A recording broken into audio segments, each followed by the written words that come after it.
In 2002, the BBC polled the great British public to find out who they thought was the greatest Great Britain of all time. They compiled a top 100 and Winston Churchill was voted number one. He was admired for his wartime leadership and his inspiring speeches. Did you know that Churchill won the Nobel Prize for Literature in 1953 for, and I quote, his mastery of historical and biographical description, as well as for brilliant oratory in defending exalted human values. Apart from his speeches and his leadership, Churchill is known for his cigar, his wit.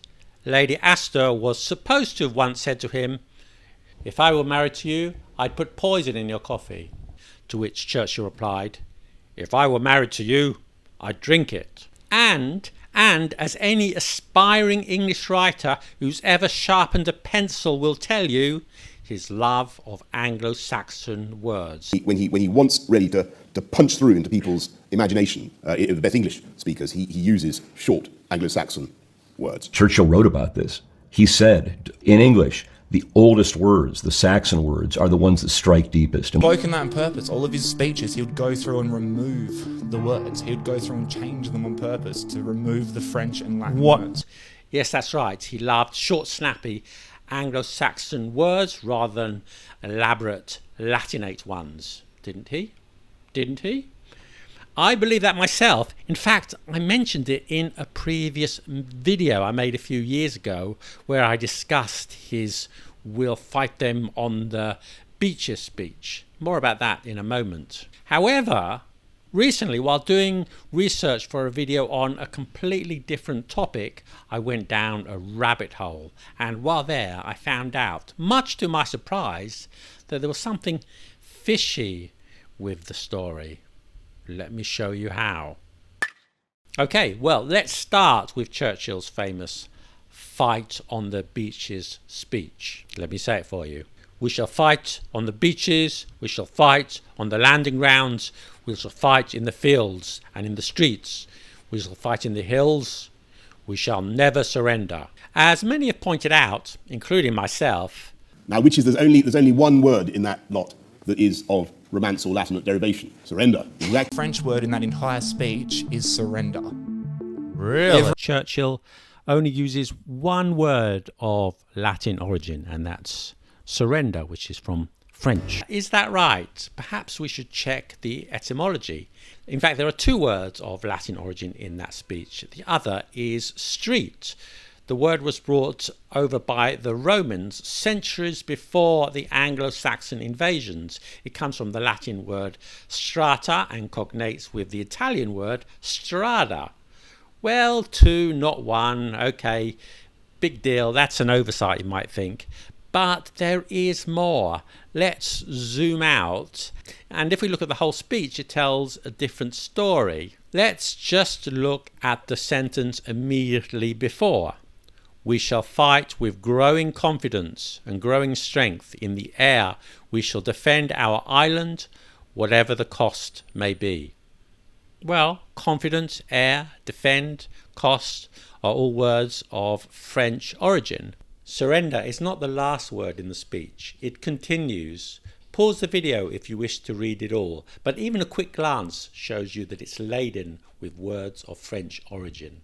So is focusing on the beaches line a case of linguistic cherry picking? Okay, well maybe that's an exception. Let's look at some of his other speeches. What about this? The House will feel profound sorrow at the fate of the great French nation and people to whom we have been joined so long in war and peace, and whom we have regarded as trustees with ourselves for the progress of a liberal culture and tolerant civilization in Europe. Loads of French and Latin origins words right there. Profound, fate, nation, people joined, long war, peace, people regarded, trustees, progress, liberal culture, tolerant civilization, Europe. Here's another famous line from a Churchill speech. We shall not fail or falter, we shall not weaken or tire, Neither the sudden shock of battle nor the long-drawn trials of vigilance and exertion will wear us down. The Latinate words are in bold, and this legendary phrase, "This is our finest hour." Fine, hour are words of French origin. And what about this? Never in the field of human conflict was so much owed by so many to so few. But human and conflict are of French origin. And if you zoom out just a bit, you'll see that the rest of the speech is full of French and Latin words. Pause the video if you want to read the whole thing. Churchill was a skillful orator and not unfamiliar with the rhetorical tricks of his trade. For example, in "Never before in the field of human conflict was so much owed by so many to so few," he uses the rule of three. So much, so many, so few. He also uses inversion for dramatic effect. That is, he starts with a negative and then switches around the pronoun and the verb.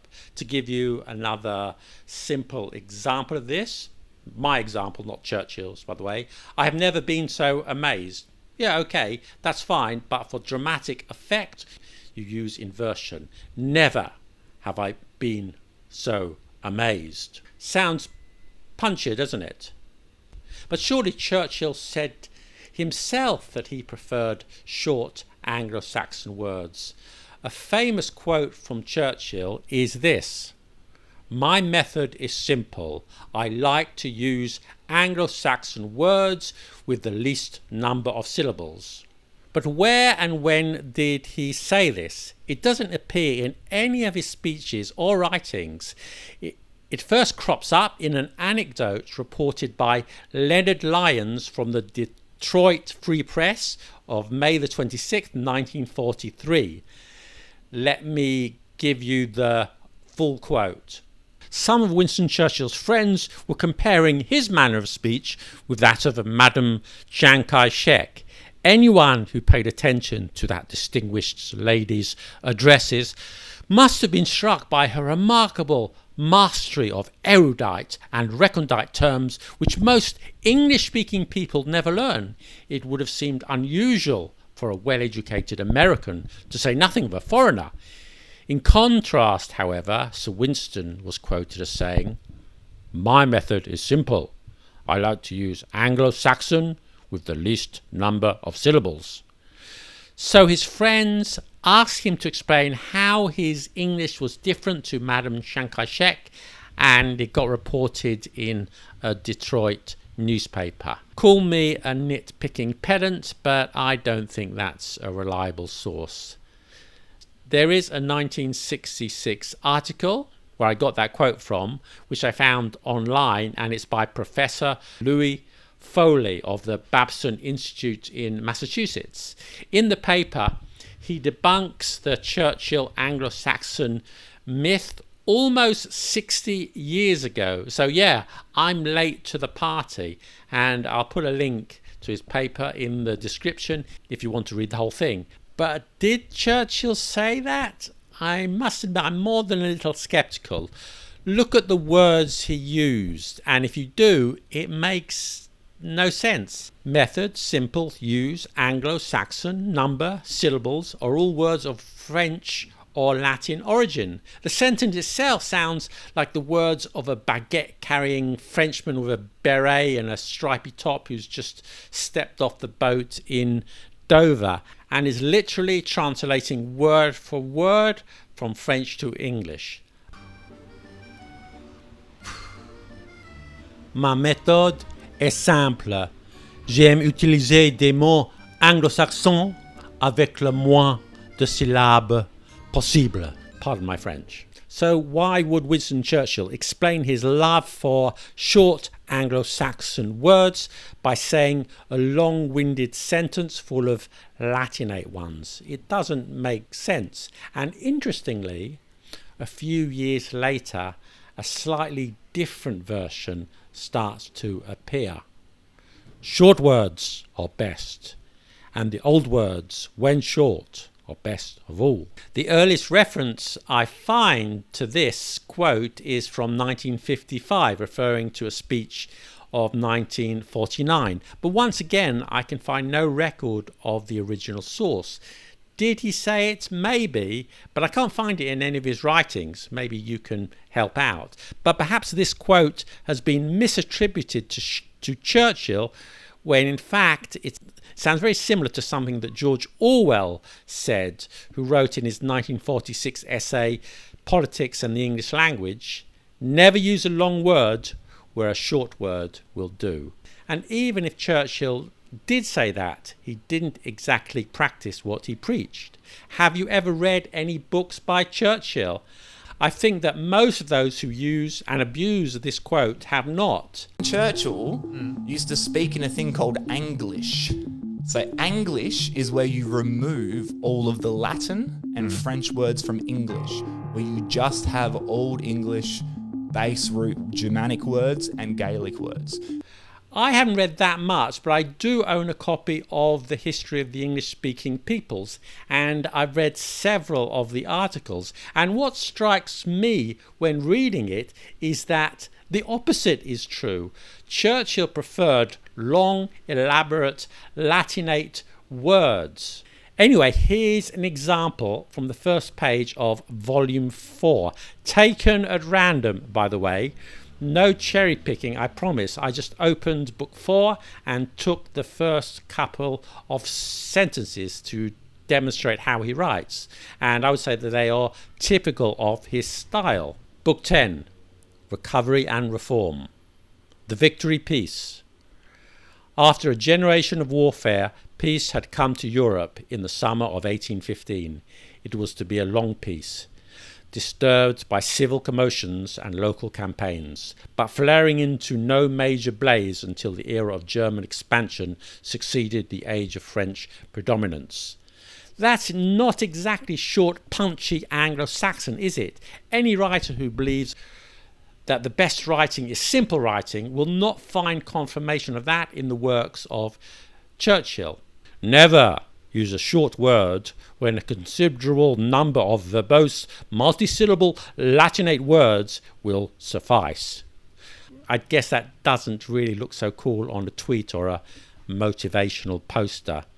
Orwell too, by the way, was a wonderful writer, and I've read many of his books, but he wasn't averse to using long words and flowery language either, despite his proclamations to the contrary. By the way, many style guides of Churchill's time, such as The King's English in 1926 by the Fowler brothers, there you are, I've got a copy right here, and E.B. White in The Elements of Style 1935, as well as other style guides to this day, tell us that Anglo-Saxon words are indeed more earthier and are often the better choice for the writer. But there's no evidence that Churchill loved them, the Anglo-Saxon words that is, more than any of his contemporaries did. Churchill had a wonderful instinct for using the right words at the right moment.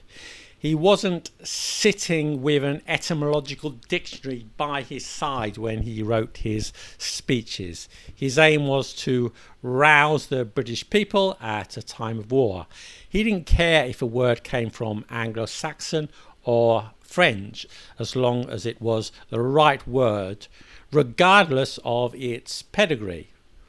Never in the history of the internet has a newsletter been so interesting to so many for so little. Yes, that's right. Sign up to my newsletter, The Rambler, link in the description. It's free. That's all for now. See you soon. Have a beautiful day. Bye.